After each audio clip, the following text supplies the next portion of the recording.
Hello student, मागील लेक्चरमध्ये आपण क्रॉप सायन्स या विषयामधील पेपर फर्स्ट यामध्ये बाजरी कल्टिवेशन पाहत होतो. यामध्ये आपण त्याचं बॉटॅनिकल नेम, फॅमिली, ओरिजिन परत आपण एकदा रिवाईज करूयात. बॉटॅनिकल नेम पेनिसेटम टायफोडियम, फॅमिली ग्रॅमिनी आणि ओरिजिन आफ्रिका. त्याचबरोबर त्याचे इकॉनॉमिक युजेस आपण पाहिलेले आहेत की हे स्टेपल फूड आहे. Then it is use for the preparation of bhakri or roti. It is also use for or grains is also used for pop grains. Dried stalk, it is also called as a kadbi, is used as a fodder. The grain of bajri is more nutritious than jawar and it is also grown for green fodder under irrigated condition. Then grain is also fed to cattle. त्याच्यानंतर climate, soil आणि नंतर आपण varieties अभ्यासलेल्या होत्या. त्याच्यामध्ये N-28-51-1 ही variety आणि NHB4 ही variety अभ्यासलेली होती. आजच्या लेक्चरमध्ये आपण ही हायब्रिड व्हरायटीज आहे बाजरीची HB1. HB1 it is the first hybrid variety of बाजरी और बाजरा. तर त्याच्याबद्दल आपण माहिती थोडी अभ्यासूया. ती परीक्षेमध्ये तुम्हाला HB1 या व्हरायटीवरती नोट्स, शॉर्ट नोट्स येऊ शकते. तर त्या दृष्टीने आपण त्याची तयारी करायची आहे. It is a cross between Tift -23A into BYL 3-B. ठीक आहे, अशी ह्याचा क्रॉस आहे. आता ही टिप्ट 23A आणि BYL 3B ह्याचं क्रॉसिंग आहे. ह्या पण व्हरायटीज आहेत आणि याचं क्रॉसिंग करून HB1 बनवलेली आहे. HB1 बाजरा हे जनरली क्रॉस पॉलिनेटेड क्रॉप आहे. It is mature in 85 to 90 days. किती दिवसात मॅच्युअर होते तर 85 ते 95 दिवसामध्ये. It is a dwarf and non lodging variety. ही ड्रॉट व्हरायटी आहे, म्हणजे बुटकी व्हरायटी आहे. आणि नॉन लॉजिंग म्हणजे ज्या ठिकाणी पाण्याची दलदल असते, दलदलीची जमीन म्हणतो, तर त्या जमिनीमध्ये सुद्धा याचं आपण चांगलं उत्पादन घेऊ शकतो. It has profuse tillering habit, म्हणजे फुटवे या व्हरायटीमध्ये जास्त आपल्याला बघायला मिळतात. It is suitable for growing under rainfed as well as irrigated condition. ही जी व्हरायटी आहे ती रेनफेड आणि इरिगेटेड दोन्ही कंडिशनमध्ये सुटेबल आहे. दोन्ही कंडिशनमध्ये आपण याचं प्रोडक्शन घेऊ शकतो. It is susceptible to ergot and rust disease. तर ही जी व्हरायटी आहे पण ही ससेप्टिबल आहे कुठल्या डिसीजला, तर अर्गॉट डिसीज. ह्या व्हरायटीवरती अर्गॉट डिसीज आणि रस्ट डिसीज प्रामुख्याने आपल्याला आढळून येतो.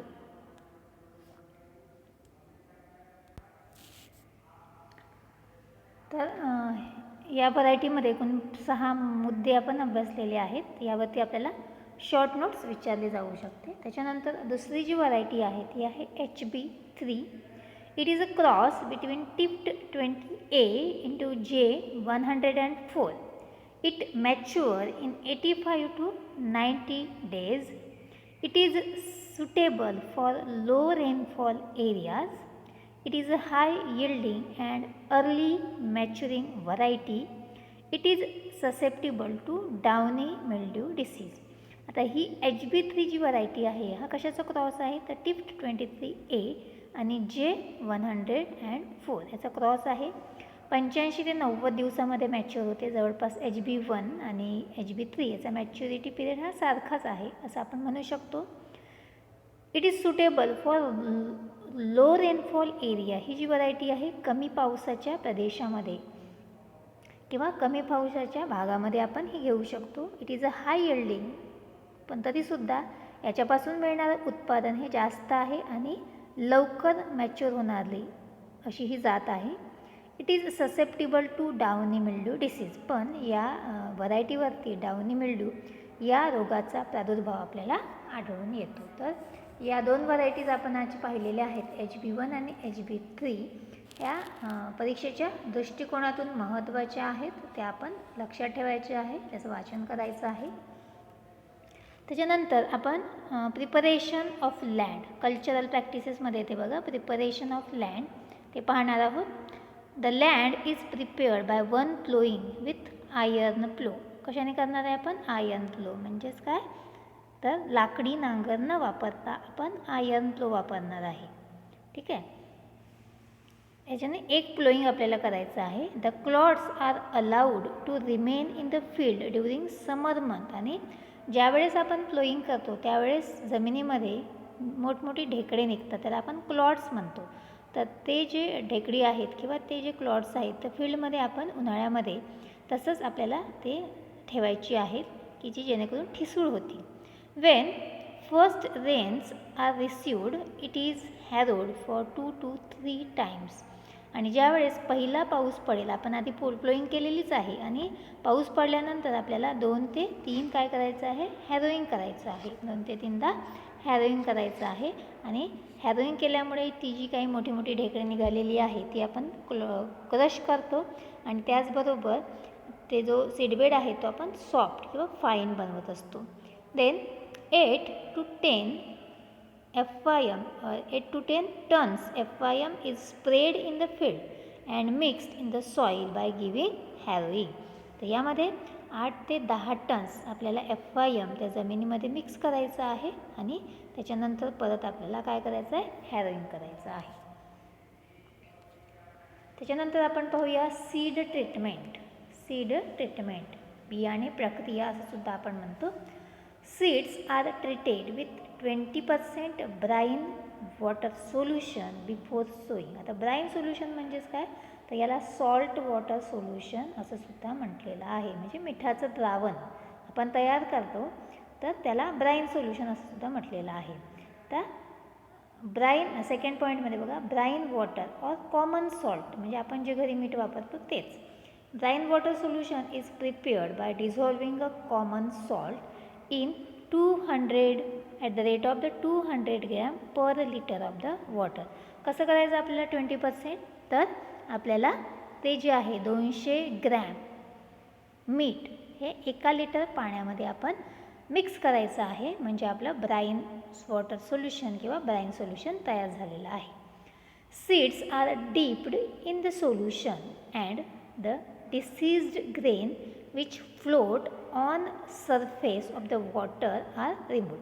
आता हे सोल्युशन तयार केल्यानंतर आपण बाजरीचे जे ग्रेन्स आहेत तर ते ग्रेन्स किंवा ते सीड्स जे आहेत ते आपण या सोल्युशनमध्ये डीप करायचे आहेत.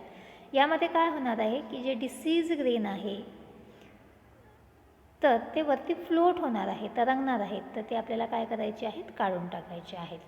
Then healthy seeds which accumulate at bottom of the bucket are taken out. आणि जे काही हेल्दी सीड्स आहेत तर हेल्दी सीड्स किंवा हेल्दी बियाणे हे जे आहेत हे कुठं गोळा होणार आहे? तळाशी गोळा होणार आहेत आणि ते आपल्याला काढून घ्यायचे आहेत. These seeds are washed under the tap water and dried in shade used for sowing. आणि हे जे सीड्स आपण त्या सॉल्ट वॉटर सोल्युशनमध्ये डीप केलेले होते हे व्यवस्थित चांगले आहेत, हेल्दी आहेत. आणि हे हेल्दी सीड्स आपल्याला टॅप वॉटर म्हणजे स्वच्छ पाण्यामध्ये धुवून घ्यायचे आहेत आणि ते शेडमध्ये सावलीमध्ये आपल्याला ड्राय करायचे आहे आणि त्याच्यानंतर त्याचा वापर सोईंगसाठी आपण करणार आहोत. This treatment is given for control of ergot disease. तर ही जी आपण ट्रीटमेंट देतो आहे ब्राईन सोल्युशनची तर ती कुठला डिसीज कंट्रोल करण्यासाठी देत आहोत? तर ती अर्गॉट डिसीज कंट्रोल करण्यासाठी आपण देतो आहे. ठीक आहे. तर अर्गॉट डिसीज कंट्रोल करण्यासाठी कशाची ट्रीटमेंट आपण देतो? तर ब्राईन वॉटर सोल्युशन किंवा ब्राईन सोल्युशन 20% इतकं लक्षात ठेवायचं. आणि 20%चं सोल्युशन आपण कसं तयार करतो? तर 200 ग्रॅम सॉल्ट किंवा कॉमन सॉल्ट हे 1 लिटर पाण्यामध्ये आपण जर मिक्स केलं तर ते 20% ब्राईन सोल्युशन तयार होत असते. त्यानंतर सोईंग टाईम्स आपण पाहूया. Last week of June to 3rd week of the July. Last week of June to 3rd week of the July म्हणजे आता सध्या पावसाळा सुरू आहे आणि आता जुलैचा 3रा आठवडा चालू आहे. तर ह्या 3ऱ्या आठवड्यापर्यंत आणि जूनच्या शेवटचा जो आठवडा आहे लास्ट वीक आहे तिथपासून आपण बाजरीची पेरणी करू शकतो. त्याच्यानंतर सोईंग मेथड्स आहे बघा. ब्रॉडकास्टिंग आणि ड्रिलिंग दोन मेथडनी आपण याची पेरणी करू शकतो. सीड रेट ऑफ बाजरी is 4 to 5 kg per hectare. आता बघा बाजरी ह्याचा सीड रेट हा फार कमी आहे. का कमी आहे? कारण साईज जी सीडची आहे ती फार छोटी आहे, कमी आहे. मी आधी पण सांगितलेलं आहे की सीडची साईज छोटी असेल तर सीड रेट हा नेहमी कमी असतो आणि सीडची साईज मोठी असेल तर सीड रेट हा नेहमी जास्त असणार आहे. त्याच्यानंतर स्पेसिंगमध्ये रेनफेड बाजरी जी आहे ती 30x15 सेंटीमीटर. रेनफेड बाजरी काय आहे? 30x15 म्हणजे 30 centimetre in between the 2 rows and 15 centimetre plant to plant distance. 30 centimetre row to row. आणि irrigated bajra 45 centimetre row to row and 15 centimetre हे प्लॅन्ट टू प्लॅन्ट डिस्टन्स आहे. ठीक आहे. तर या स्लाईडमध्ये एक 4 मुद्दे आपण कव्हर केलेले आहे आणि ते बरेचदा विचारले जातात बघा. Sowing time last week of June to 3rd week of July. Sowing method broadcasting drilling. Seed rate 4 to 5 kg per hectare. Spacing in case of the rain-fed bajri 30x15 centimeter and irrigated bajri 45 into 15 centimeter. त्याच्यानंतर इंटरकल्टिवेशन operation आहे बघा. इंटरकल्टिवेशन म्हणजेच आंतरमशागत. पहिला मुद्दा बघा. Thinning is done at 10 to 15 days after sowing to provide the optimum space to each plant. आपल्याला काय करायचं आहे? थिनिंग म्हणजे काय? याआधी पण शिकलेलो आहोत. हा मुद्दा आपल्याला गेलेला आहे. Thinning means removal of excess plant that is called as a thinning. म्हणजे जास्त झालेली जी रोपं आहेत तर ती आपल्याला एका ठिकाणी जास्त ठेवायची नाही आहे, ती काही काढून टाकायची. 3 ते 4च रोपं आपण ठेवतो. तर थिनिंग ऑपरेशन सोईंग केल्यानंतर 10 ते 15 दिवसांनी आपण करणार आहोत आणि प्रत्येक प्लॅन्टला ऑप्टिमम स्पेस यामुळे मिळणार आहे. 2 hoeings and 1 hand weeding is given at 15 days interval. त्यानंतर आपल्याला काय करायचं आहे? तर होच्या सहाय्याने 2 होईंग ऑपरेशन करायचे आहेत आणि त्याचबरोबर 1 हँड वेडिंग म्हणजेच एक खुरपणी आपल्याला करायची आहे आणि यामध्ये 2 होईंगमध्ये आपल्याला 15 दिवसाचं अंतर ठेवायचं आहे. It is necessary to keep the bajri field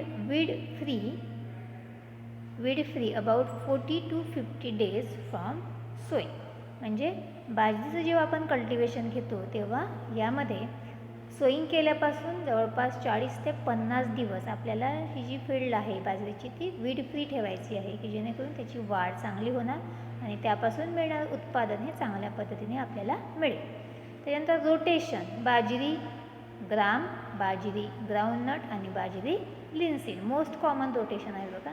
बाजरीसोबत आपण हरभरा घेतो किंवा भुईमूग घेतो किंवा लिनसीड म्हणजे जवस याचं उत्पादन आपण घेऊ शकतो. त्याच्यानंतर मिक्स क्रॉपिंग समजा आपण जर केली. मिक्स क्रॉपिंग म्हणजेच काय? तर आपण सीड मिक्स करतो वेगवेगळ्या पिकांचे. यामध्ये बाजरीच्या सीडसोबत कुठले सीड्स आपण मिक्स करू शकतो? तर जनरली बाजरी is taken out as a intercrop. Generally बाजरीचा वापर केला तर आपण सोल क्रॉप न घेता हे काय घेतो? इंटरक्रॉप घेतो. इंटरक्रॉप विथ तूर, उडीद आणि सोयाबीन. सोयाबीनमध्ये बाजरीचं इंटरक्रॉप, उडीदामध्ये किंवा तुरीमध्ये. आणि सेकंड काय म्हटलेलं आहे? It is grown in the ratio of 2:1 और 3:1. याचा रेशो कसा असणार आहे? 2:1 आणि 3:1. म्हणजेच जर आपण तूर लावली असेल तर तूरमध्ये 2 रो तुरीची आणि 1 रो बाजरीचा. किंवा आपण दुसरा जर आपल्याला हे करायचं झालं तर उडीद लावलं असेल किंवा सोयाबीन लावलं असेल तर 3 रो सोयाबीनचे 1 रो बाजरीचा. मिक्स क्रॉपिंगमध्ये सुद्धा अशा प्रकारे आपण क्रॉपिंग करू शकतो. ठीक आहे. त्याच्यानंतर manuring. Generally bajri crop is not manured but hybrid variety need मॅन्युरिंग.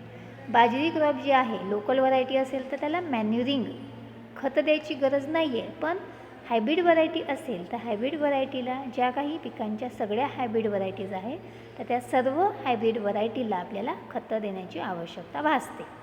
Second point म्हटलेला आहे 8 to 10 tons FYM और कंपोस्ट पर हेक्टर. आपल्याला कंपोस्ट द्यायचं असेल तर कसं किती देणार आपण? 8 ते 10 टन्स FYM किंवा कंपोस्ट एका हेक्टरसाठी. The fertiliser dose varies according to variety, soil and irrigation. Fertiliser dose varies according to variety, soil and irrigation. तर हा जो फर्टिलायझरचा डोस आहे, खतांची जी मात्रा आहे ती व्हरायटी कुठली आहे, जमिनीचा प्रकार कुठला आहे आणि आपण इरिगेशन म्हणजे पाणी देण्याची कुठली पद्धत आहे किंवा इरिगेशन फॅसिलिटी कशा प्रकारे उपलब्ध आहे त्यानुसार आपण तो डोस देणार आहोत. तर लोकल जी व्हरायटी आहे, लोकल इम्प्रूव्ड किंवा रेनफेडमध्ये आपण जो घेतो ती त्याच्यासाठी नायट्रोजनचा डोस आहे 12 kg nitrogen per hectare. Local improved पण इरिगेटेड असेल तर त्यासाठी डोस थोडासा जास्त असणार आहे. एन आणि पीचा डोस प्रत्येकी 25 किलोग्रॅम पर हेक्टर. किती आहे? 25. रेनफेड असेल तर 12. आणि हायब्रिड व्हरायटी असेल तर त्यामध्ये तिन्ही डोस आपल्याला द्यावे लागतात. 50 kg nitrogen, 37 kg phosphorus and 25 kg potash आपण देणार आहे. बघा, local rainfed 12 kg nitrogen, local irrigated 25 kg nitrogen and 25 kg phosphorus and hybrid variety 50 kg nitrogen, 37 kg phosphorus and 25 kg potash. In case of the irrigated and hybrid crop, half dose of nitrogen and full dose of P and K म्हणजे phosphorus and potassium are given at the time of the sowing. ठीक आहे. इरिगेटेडमध्ये आपण hybrid क्रॉपमध्ये कसा dose देणार आहे, तर नायट्रोजनचा dose half देणार आहे आणि फॉस्फरस आणि पोटॅशियमचा डोस हा फुल देणार आहे. Remaining half dose of nitrogen is given after 3 to 4 weeks of sowing. आणि उरलेला जो नायट्रोजनचा डोस आहे तर तो 3 ते 4 आठवड्यानंतर आपल्याला उरलेला डोस हा द्यायचा आहे. तशा प्रकारे आपण मॅन्युरिंग पाहिलेलं आहे. त्याच्यानंतर आपण इरिगेशन पाहणार आहोत. Bajri is grown as a rainfed crop. Bajri is grown as a rainfed crop, so no need of irrigation. याच्यासाठी इरिगेशनची गरज नाही आहे. In kharif 1 to 2 protective irrigation may be given under the long gap between 2 rains. In kharif 1 to 2 protective irrigation आपल्याला द्यायचं आहे. पण कधी द्यायचं आहे, तर पावसामध्ये किंवा 2 पावसांमध्ये जर खूप जास्त अंतर असेल तरच आपण हे 2 प्रोटेक्टिव्ह इरिगेशन देणार आहे. When it is grown as a irrigated crop, then irrigations are given at tillering stage, flag leaf stage and grain filling stage. कोणत्या स्टेजला देणार आहे? टिलरिंग, फ्लॅग लीफ आणि ग्रेन फिलिंग स्टेज. ह्या स्टेजला आपल्याला इरिगेशन द्यायचं आहे. ठीक आहे. तर आजच्या लेक्चरमध्ये आपण कोणकोणते पॉईंट्स आज अभ्यासलेले आहेत ते परत एकदा आपण पाहूया. बघा, व्हरायटीज पाहिलेल्या आहे HB1, HB3. त्याच्यानंतर preparation of land, seed treatment हा महत्त्वाचा भाग आहे. अर्गॉट डिसीज कंट्रोल करण्यासाठी 20% ब्राईन सोल्युशनची आपण ट्रीटमेंट देतो. त्यानंतर ही सुद्धा स्लाईड महत्त्वाची आहे. सोईंग टाईम जो आहे तो आहे last week of June to 3rd week of July. Sowing method broadcasting and drilling. Seed rate 4 to 5 kg per hectare and spacing in case of the rainfed 30 by 15 centimeter and in case of the irrigated बाजरी 45 into 15 centimeter. सेंटीमीटरमध्ये त्याचं unit आहे, हे लक्षात ठेवायचं. इंटरकल्टिवेशन, rotation आणि mix cropping बघितलं आहे ह्या स्लाईडमध्ये. इंटरकल्टिवेशन आपल्याला थिनिंग ऑपरेशन करायचं आहे. त्यानंतर 2 होईंग आणि 1 हँड विडिंग आपल्याला या ठिकाणी करायची आहे. रोटेशनमध्ये बाजरी ग्राम, बाजरी ग्राउंडनट आणि बाजरी लिनसीड. आणि मिक्स क्रॉपिंगमध्ये तूर, उडीद, सोयाबीन आपण हे लावू शकतो 2:1 किंवा 3:1 रेशो. मॅन्युरिंगमध्ये 8 ते 10 टन्स FIM. रेनफेड असेल तर 12 किलोग्रॅम नायट्रोजन, इरिगेटेड असेल तर 25 किलोग्रॅम नायट्रोजन आणि 25 किलोग्रॅम पोटॅश, आणि हायब्रिड असेल तर 50, 37, 25 असं डोस या ठिकाणी दिलेला आहे. बाजरी तसं आपण इरिगेट करत नाही, पण जर दोन पावसांमध्ये जर गॅप असेल तर 1 ते 2 प्रोटेक्टिव्ह इरिगेशन आपण देतो. आणि त्यामध्ये सुद्धा tillering stage, flag leaf stage आणि ग्रेन फिलिंग स्टेज ह्या स्टेज या ठिकाणी महत्त्वाचे आहेत. ठीक आहे. तर एवढे मुद्दे आपण आज अभ्यासलेले आहेत. पुढच्या मुद्द्यामध्ये हार्वेस्टिंग, थ्रेशिंग, यील्ड आणि प्लॅन्ट पेस्ट प्रोटेक्शन किंवा त्याच्यावरचे पेस्ट आणि डिसीज हे आपण अभ्यासणार आहोत. तर आज आपण इथेच थांबणार आहोत. थँक्यू.